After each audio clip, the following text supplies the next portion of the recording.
लोक हे भीममताचे इथे जागे असावे पंचशिलाच्या सुताचे ते धागे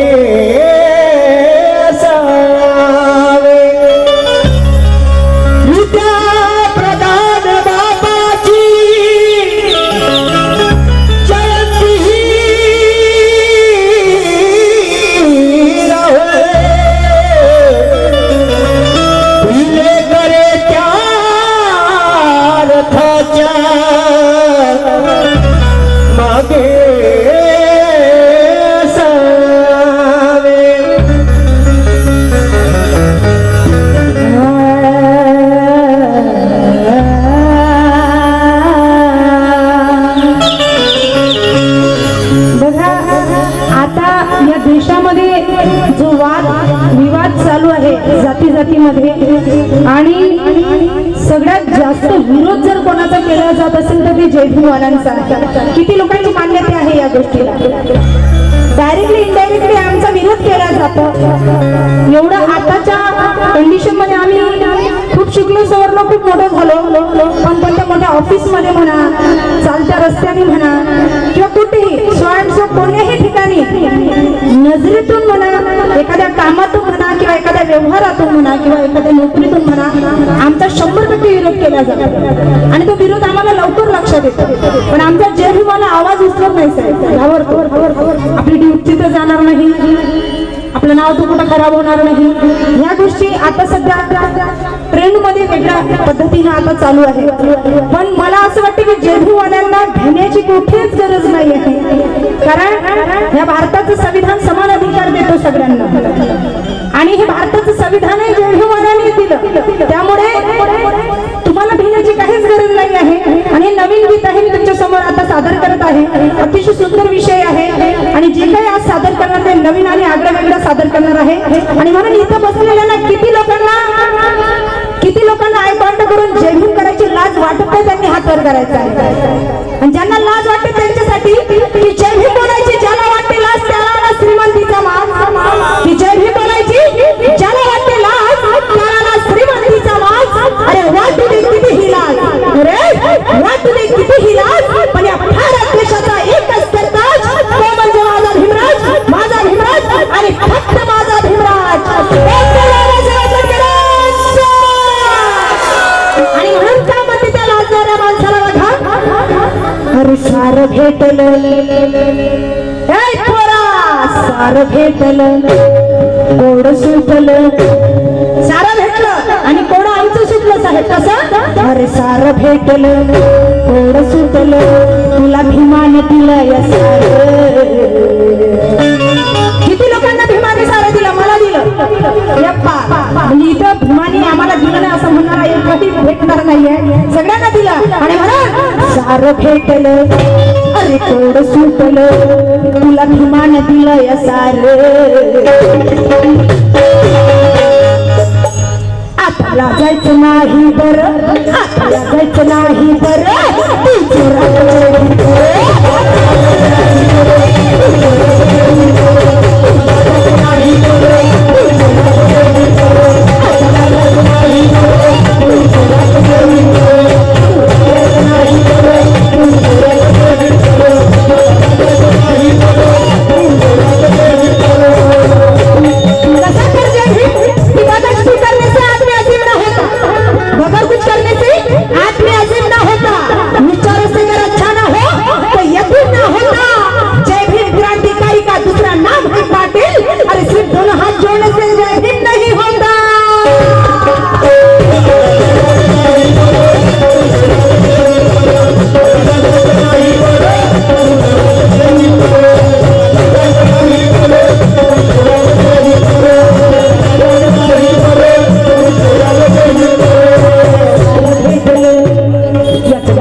जोरदार टाळ्या अपर्णाताईंसाठी. आणि ताईचं काय म्हणणं आहे, तुझं रुबाब लय मोठा नाही पैशाचा तोटा.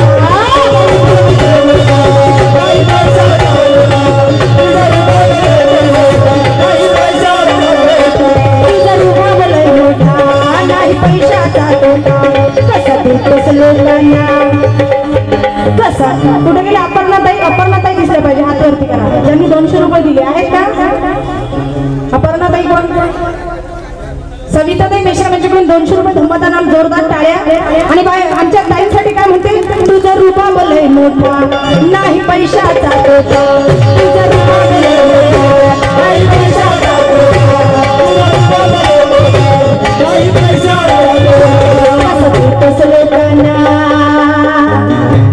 कसं देतोस लोकांना तू व्याजाने नोटा.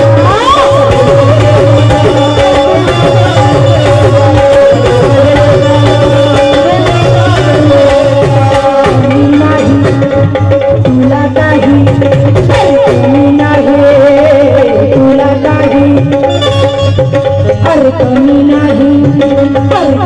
काही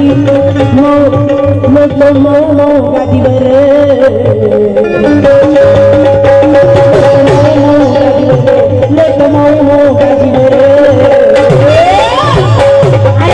आताला जायचं नाही बरं, आताला जायचं नाही बरं.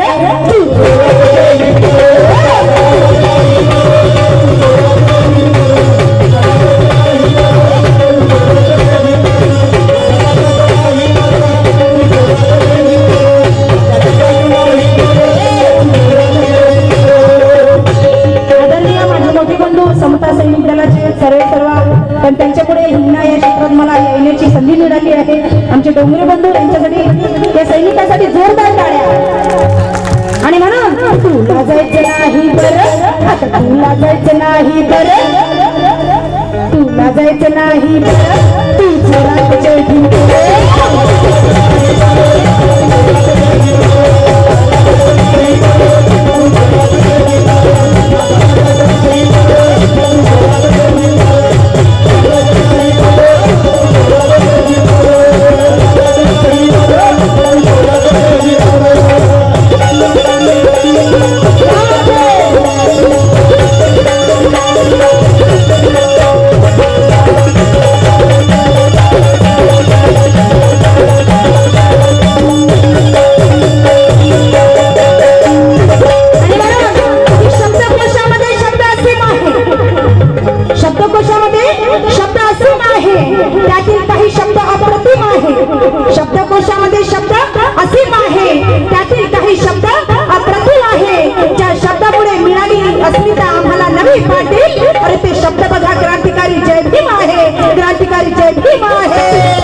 करते.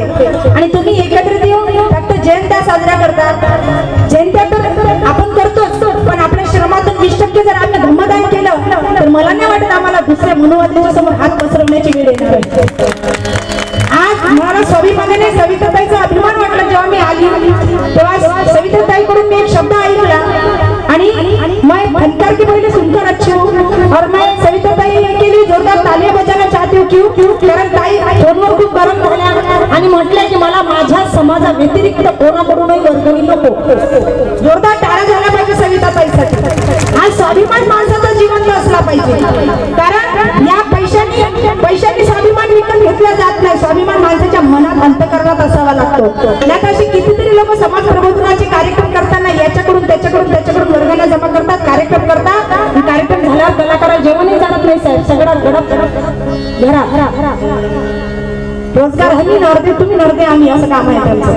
पण काहीच कसं आहे की मला दुसऱ्यांकडून पैसा नको आहे. मी फक्त माझ्या समाजाकडून प्रामाणिक मिळेल ते वर्गणी घेईन आणि कार्यक्रम करेन. एकदा ताईसाठी जोरदार टाळ्या झाल्या पाहिजे. आणि मग ठेवून जाणं फेड बापाचं ऋण